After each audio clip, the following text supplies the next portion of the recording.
Good morning, peoples. What's happening? This is Randall Jack with some more coherent drivel. Gonna talk about families today, I mean, I was a kid in the 70s, and I had a large extended family. I didn't have any brothers and sisters, but I had a large extended family, and it was pretty great. Lots of cousins. We all lived in the same state, and we'd all get together for holidays and picnics and whatnot, and it was wonderful having a large family. I remember, like, around Christmas, all our mothers made Christmas dinners and would like go to one house one night and another house the next night and another house the next night, and Thanksgiving same way.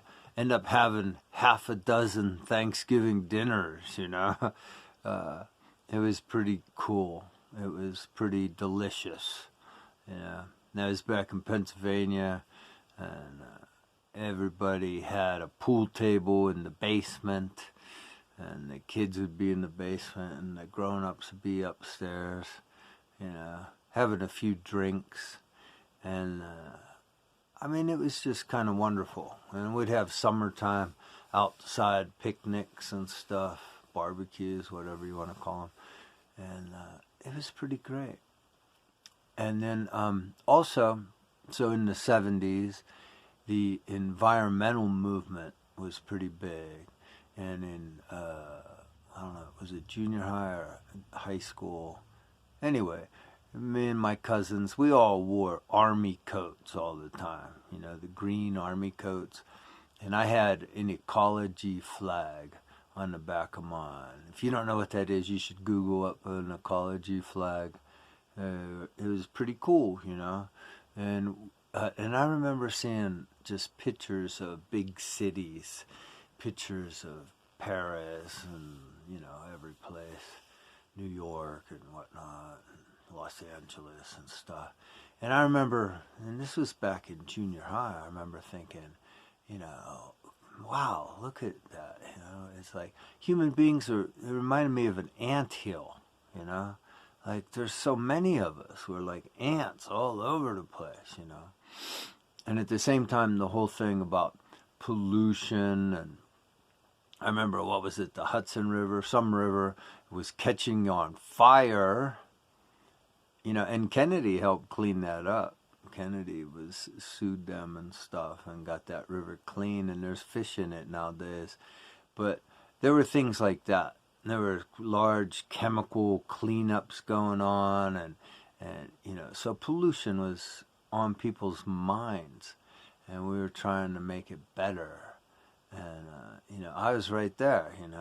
The ecology movement was important, and I realized by seeing those pictures of big cities and everything that there are just too many people. Like humanity is overrunning the planet like cockroaches. And I knew that 50 years ago. And I decided, I really didn't want children. I didn't.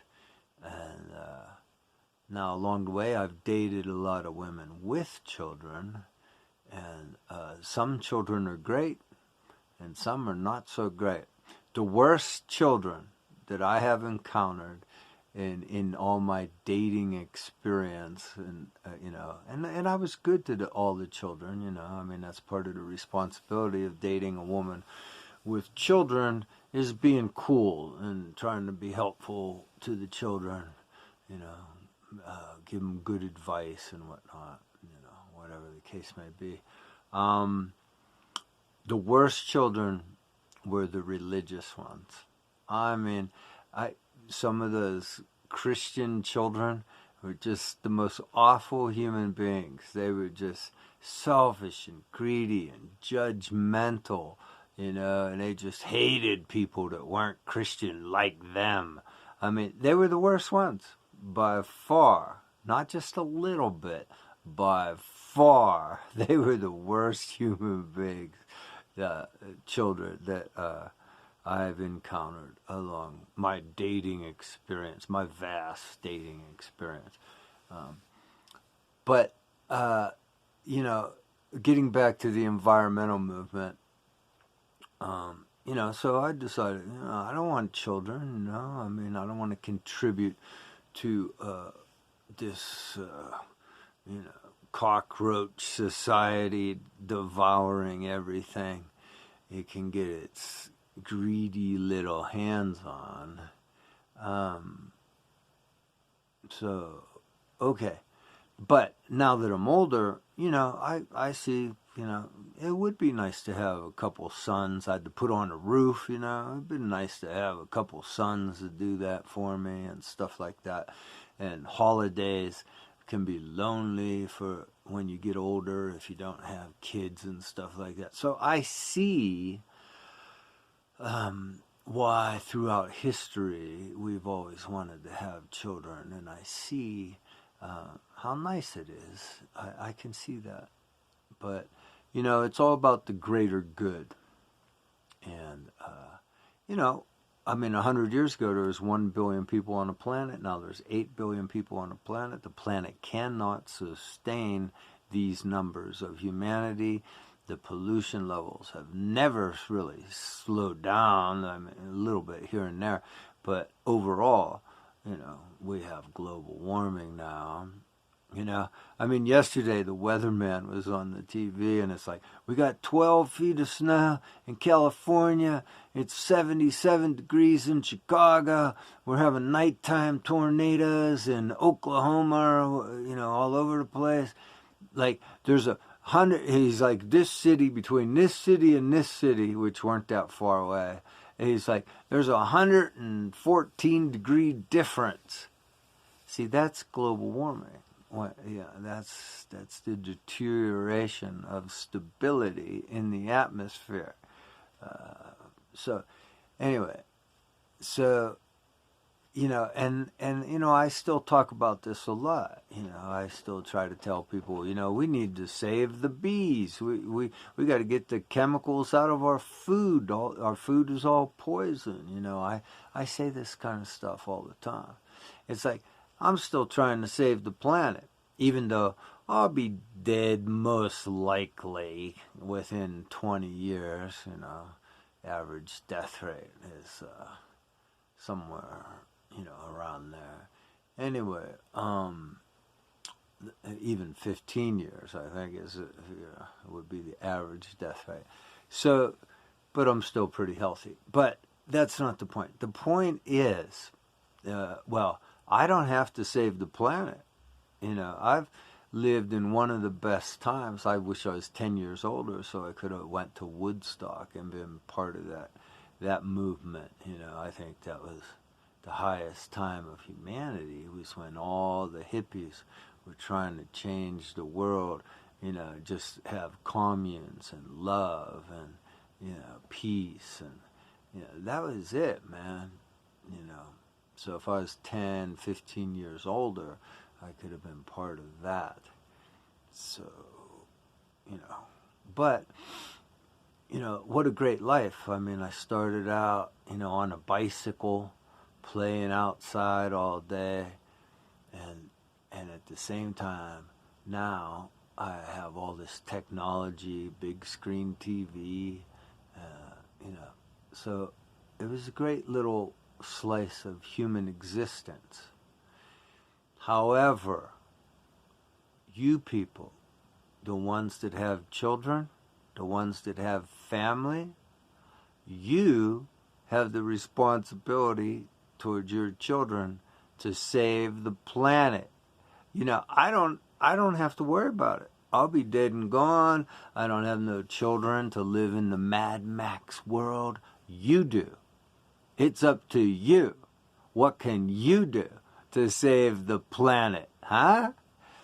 And again, right now, the choices we make, you know, I mean, I conserve energy. I have a 4-cylinder Toyota truck, and it has plenty of power. because I don't have to pull a trailer or anything. It has plenty of power to get around. And, you know, I conserve energy. I conserve everything as much as possible. And you should too. And, you know, America's the land of excess. And, you know, it's a bad attitude. Excess is a bad attitude. And you're the one with children. Your children are inheriting the Mad Max world, you know. And the bees are dying, and we still have the chemicals in our society that are killing the bees. You know, stuff like that. It's up to you to make these changes.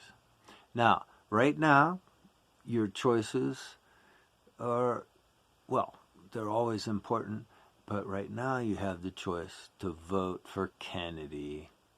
Because Kennedy's been an environmental lawyer for over 40 years. Kennedy cleaned up that Hudson River that was catching on fire.